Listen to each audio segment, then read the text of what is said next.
As scenic rivers flow past limestone bluffs through southwest Missouri, and the hills and hollers of the Ozarks fade into the fields and farms that mark the start of prairie land, here was where settlers from Kentucky, Tennessee, and the Carolinas found a new home. And what else would you call a place where fertile fields roll out like an emerald carpet from the forest and foothills? This is Greenfield. Very agricultural. Greenfield was a small town, but if you look back at the history of it, it was a very prosperous place and a lot of kind of a booming town. Kent Parrish is a local historian who spent the better part of 30 years teaching history in school. And he's still teaching now about the importance of preserving history, like Dade County's Holston Mill site, where you can still catch a glimpse of what life was like for those first to call this corner of the Show Me State home. The town of Greenfield grew quickly after its founding in 1841. The first courthouse was finished the following year as Greenfield became the county seat of Dade County, Missouri. The current courthouse is a far cry from its earlier ancestors, one of which was burned to the ground by Confederate soldiers during the Civil War, a conflict that divided this rural community. I think the county was divided. John Holston said the southern part of the county went primarily Confederate and the northern part was primarily for the Union. But yeah, there were a lot of people. There was a Dade County Mounted Home Guard that was organized, and they took over the mill, and they used the mill to feed Lyon's troops in Springfield. As the scars of war healed, Greenfield continued to grow. But it lacked one thing that a growing town just had to have in those twilight years of the 19th century. Pretty much every county seat in Missouri has an opera house. In August of 1888, the building dubbed the Jewel of the Square opened to the public. In the pre-internet age and pre-TV and pre-radio, it was a place that people came. There was entertainment, there were speakers, it was a place for the community to come together. At the time, Greenfield was a much more metropolitan area than it is today. There were colleges, newspapers, restaurants, drugstores, hardware stores, and hotels. And of course, the Opera House. It's a real 19th century thing. I mean, it's hard to imagine now, how active the square would have been, how much people would have been involved in towns. The Opera House was built from bricks made in the Greenfield brickyard. And the ornate facade with its terracotta faces looking down on the town square were certainly a sight to see when the doors opened for its first production, Passion's Slave, by the Chicago Theater Company. As the popularity grew, so did the performances, drawing in the best of vaudeville, theater companies, and other top performers of the day. You look at a list of who came here, I mean, it's fascinating. John William Boone, who was known as Blind Boone, a famous Missouri musician, came here and played ragtime. Blind from birth, John William Boone was an African-American pianist whose legendary skills made him one of the founding fathers of ragtime and early jazz. Boone's performance in Greenfield gave him access to the main auditorium of the Opera House, though in a time of racial segregation, any African Americans that wanted to hear him were relegated to their own theater space on the third floor. You shall not press down upon the brow of labor this crown of thorns. You shall not crucify mankind upon a cross of gold. Speakers like William Jennings Bryan, who ran for president 3 times, he was part of the Chautauqua circuit. He came here and spoke. The Opera House also hosted celebrities of the era, long before you could turn a knob or push a button to welcome them into your living room. It would have just been the center of activity. People weren't at home watching TV or on the internet. They came up to the square. In 1919, the Opera House Auditorium would host a different crowd when the orphan train made a stop in Greenfield. The orphan trains were an effort to move abandoned children from crowded urban areas like New York City westward, where they were then adopted. They would send ahead to a place like Greenfield and say you have to have a committee of ministers and doctors and lawyers, and they were supposed to screen families, and then they would bring these kids in on the train, and families would get to pick them out. Elizabeth Wild Daniel described her childhood memories of arriving in Greenfield to the National Orphan Train Complex Museum and Research Center. When we got to the Opera House, it was packed. Our agent was a Methodist preacher, Mr. J.W. Swan. He was crippled and couldn't drive. He announced we were tired. Those interested in us could take us home, feed us, talk it over, and keep us on trial. The 20th century would usher in more changes to Greenfield. Across the street from the Opera House, the Dade County Courthouse was rebuilt as part of the Works Progress Administration. But for all the improvements that came to the town, it seemed as though there was no place for the Opera House in this ever-changing new society. Think about all the factors, even things as simple as air conditioning. I mean, it affects how people live and what they do. The curtain seemed closed for good on the once majestic Greenfield Opera House. But like any good drama, this story had a second act.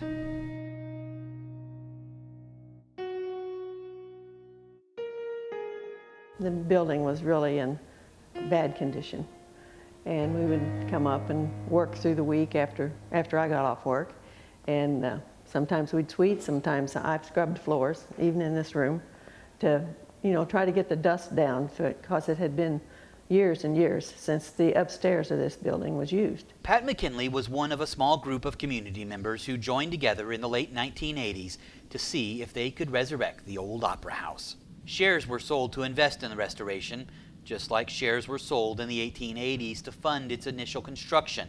The goal, to bring art and culture back to this tiny Midwestern town. Thus, the Dade County Community Theater was born, and in August 1988, 100 years after the Opera House first opened, the community of Greenfield returned for its triumphant grand reopening. It was pretty warm, and I'm not sure that we had our air conditioning then. We had the old-time ceiling fans that came from the tall ceilings, which stirred the air, and I think we had some windows open. Some of these large windows were open, and everybody was really excited. The first production for this second act of the Greenfield Opera House, a tribute to the last major event to cross the stage, a play, Orphan Train West, a dramatic retelling of the lives of the children who were transported to new homes in the West. I think the whole auditorium was full, and everybody was excited about their part in the play and how the play was going to go and if anybody was going to come and that type of thing. With the first performance a resounding success, work continued on restoring the 100-year-old building as more productions were planned. They opened it up. My husband Ed was in a play in 1988, The Orphan Train, and it was rough. I mean, rough. The walls hadn't been plastered. Actually, they didn't even have the backstage there. You saw the windows when you saw the play. Kathy Kocha and her husband Ed adopted the Opera House and the Dade County Community Theater. My favorite thing to do was to sit in the audience and laugh and clap appropriately. There were your standard stage plays put on, but Ed brought something more. Ed did a lot of plays for us. He wrote original plays. Well, of course, my very favorite is Three Women Named Dave. Ed liked to write funny things in his plays. And they were serious content, but he always had a comical part in it. Me and Pat McKinley and Donisa, we were the three women.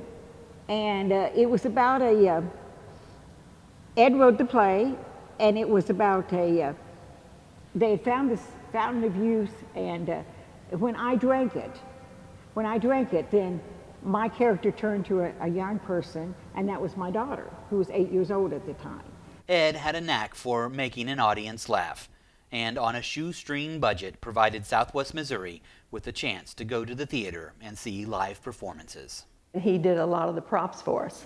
He would make backgrounds on the stage, and it would look like bookshelves with books on them.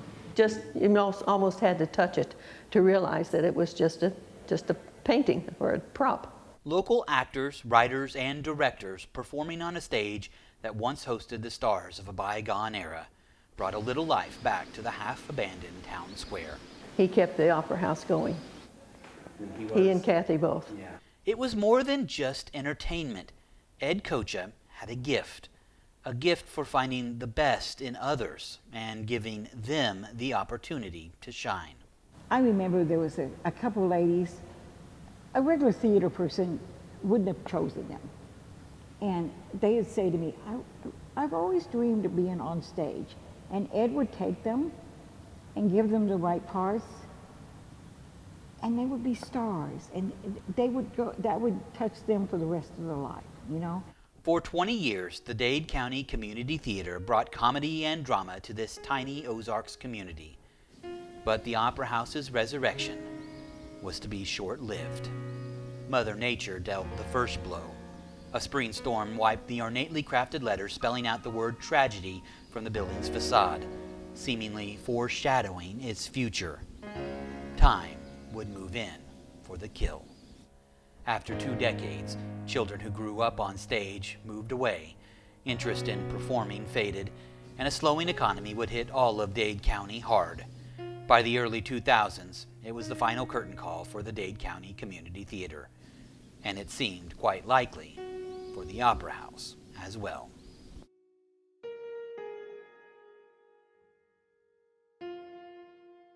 He'd always tell me, put on a good show. And that was his big thing, is put on, whatever you do, put on a good show. More than 120 years after the first bricks were laid, those bricks started to fall. The building seemed beyond repair. At least it was far beyond the repair budget of the core group that had supported the theater all those years. Ed Kocha knew the show must go on, but how? We was doing a remodel project for my business partner's wife here, and the metal was falling off the front of the building.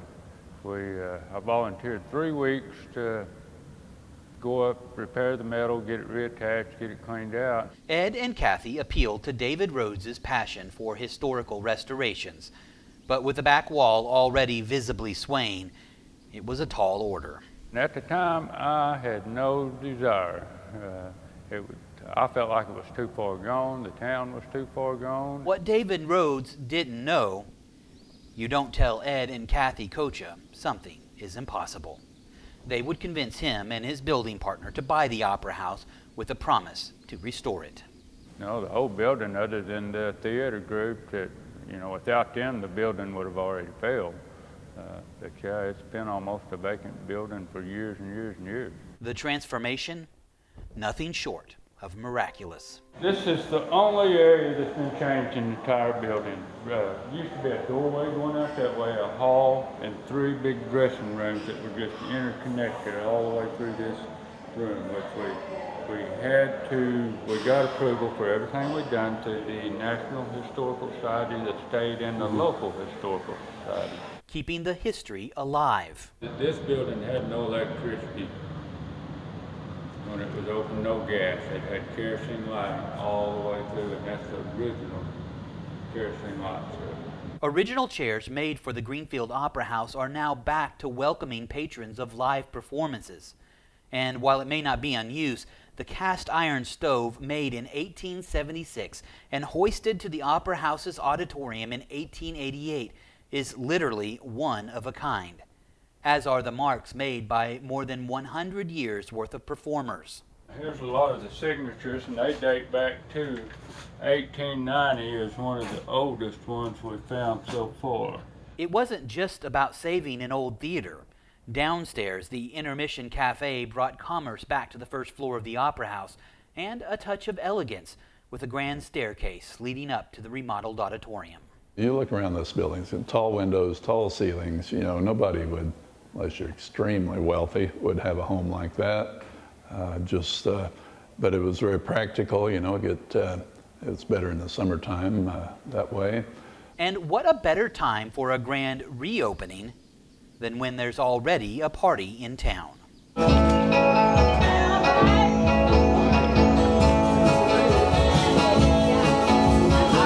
Greenfield's annual Buffalo Day celebration, held every Memorial Day weekend, brings the community together and invites back those wayward sons and daughters for a visit. Only on this weekend, they would return home to a Greenfield town square that's seen an injection of new life for the first time in decades, embracing the past for the future. I can remember when I was a little kid, I mean, this is one of my most vivid memories of going down the road and seeing old buildings and think, boy, somebody ought to save that building. It's just, I guess, something I was born with, trying to rehab and save old buildings, especially when they're historic. Now, on its third life, 130 years after opening for the first performers, the second generation of actors, writers, and directors from the Dade County Community Theater Company found their way back home. A reunion to remember and a chance to share in the wonder of the return of the jewel of the square. Yes, it's great. It just brings back a lot of memories of what it used to be, and now what it is so much greater. And I'm wondering when it was first built if it was something like this. But even with all that had been done, there was something missing from the Opera House's restoration celebration. Ed Kocha. I'm actually very sad that Ed's not here to see us all this now, but you know, he did a good start. He brought her in for 22 years. Though through his plays he had saved the world and taken audiences on impossible adventures, cancer took Ed from the place he loved and from those who loved him. He passed away just a few months before seeing live performances return to the Opera House stage. But on this summer afternoon, it was clear Ed may have been gone, but he was most certainly not forgotten. Whereas members of the Missouri Senate always welcome the opportunity to acknowledge milestone events in the histories of the Show Me State, communities that have proven to be simply places in which to live, work, and raise families. Whereas the newly refurbished Greenfield Opera House will be renamed as the Ed and Kathy Kocha Theater.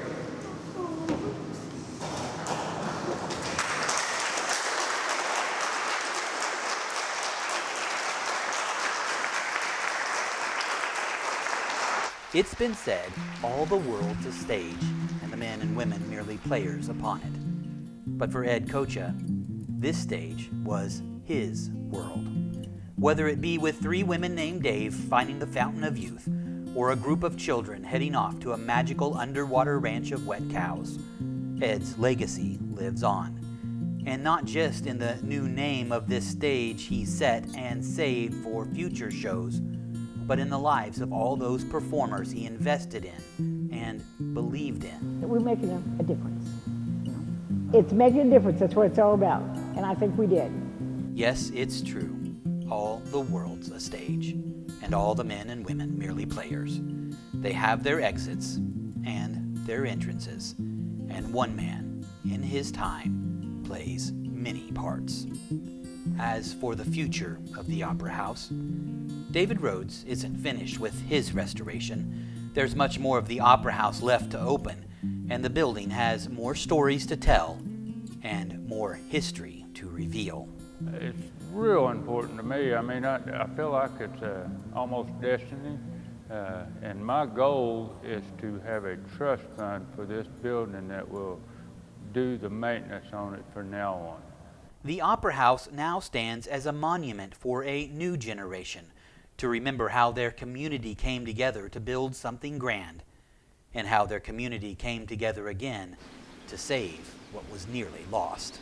Maybe people begin to realize what they've lost. I don't know, we've certainly had our history in this country has been a migration to cities, but maybe people kind of long for something their parents had or they had as they were children, maybe. These things seem maybe more valuable as you get older, I don't know. As for this third act of the Greenfield Opera House, well, the story isn't quite finished, but it seems like it just might be a happy ending.